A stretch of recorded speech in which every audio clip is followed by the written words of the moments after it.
மனசுல ஆழமா பதிஞ்சிருக்காங்கன்னு சொல்லலாம்.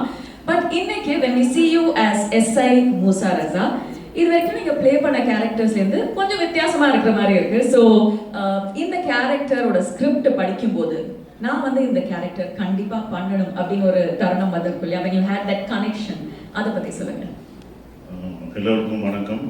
முதல்ல என்ன மட்டும் தனியாக அனுப்புனாங்க, அதான் அவங்களை கூப்பிட்டேன், வந்துட்டாங்க. ரொம்ப நன்றி. நான் மட்டும் தனியாக அனுப்புனேன்.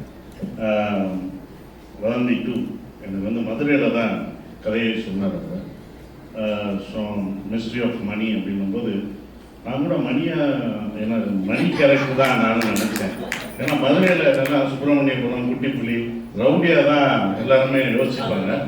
யாருமே நானும் ஒரு 30 படம் பண்ணிட்டேன், யாரும் போலீஸாகவே யோசிக்கவே இல்லை. அப்போ முதல் போலீஸ் கேரக்டர் நான் மணி கேரக்டரா இல்லை போலீஸா அப்படின்னு இல்லை சார், நீங்கள் தான் அந்த போலீஸ் அப்படின்னு நல்லா யோசிச்சு சொல்லுவாங்க. ஏன்னா ரவுடியா மதுரை எடுத்தாலே நம்ம ரவுடியாக தான் காமிப்பாங்க. அப்போ நான் போலீஸ் ஆகல, போலீஸ் தான் சார் அப்படின்னு கதையை சொல்லும் போது தான் எனக்கு ரொம்ப பிடிச்சிருந்தது. இது அவ்வளோ அழகாக வர்றதுக்கு காரணம் ஆண்ட்ரூ தான். அது வந்து இவ்வளோ இம்ப்ளிமெண்ட் பண்ணி டே அண்ட் நைட் ஒர்க் பண்ணி அந்த கேரக்டர் எப்படி இருக்கணும், என்னவா இருக்கணும், ஏன்னா ரொம்ப செட்டிலாக பண்ணணும். நம்ம போலீஸ்னோடனே யூனிஃபார்ம் போட்டோன்னே அப்படி பரப்பா நின்றுக்கிட்டு அப்படி நடந்துட்டு இருப்போம், அப்படிலாம் நடக்கூடாது சார்.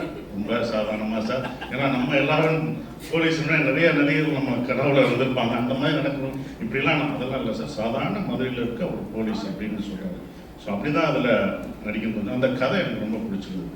அவங்க சொன்ன மாதிரி ஒரு நிரபராதியை காப்பாற்றணும்னு ஒரு போலீஸ் போராடுற கதை. அந்த போலீஸ் பாயிண்ட் ஆஃப் வியூவில் தான் இந்த வதந்தி 2 இருக்கும். அவன் எப்படியாவது காலையில் இது வரைக்கும் இன்வெஸ்டிகேஷன் படம்னா எப்படியாவது கண்டுபிடிச்சிடணும்னு தோணும். ஆனால் இதில் வந்து பாவம் எப்படியாவது நான் கண்டுபிடிச்சிடணும்னு போலீஸ் பக்கம் நிற்பீங்க. அப்படி ஒரு படமாக சீரியஸாக இருக்கும்.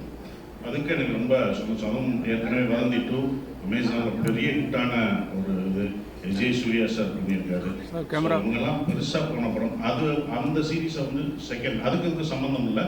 ஆனால் அது செகண்ட் சீசன் போது வேறு இன்வெஸ்டிகேஷன், வேறு ரோல் அப்படிங்கும்போது இனிமேல் என்னை வந்து ரவுடியெல்லாம் பார்க்கணும். இந்த இதை பார்த்த பிறகு நிறையா போலீஸ் கேரக்டர் பண்ணுவேன்னு நினைக்கிறேன். அடுத்தடுத்து போலீஸ் யூனிஃபார்ம் நான் ரெடியாக போட்டு வச்சிருக்கேன்.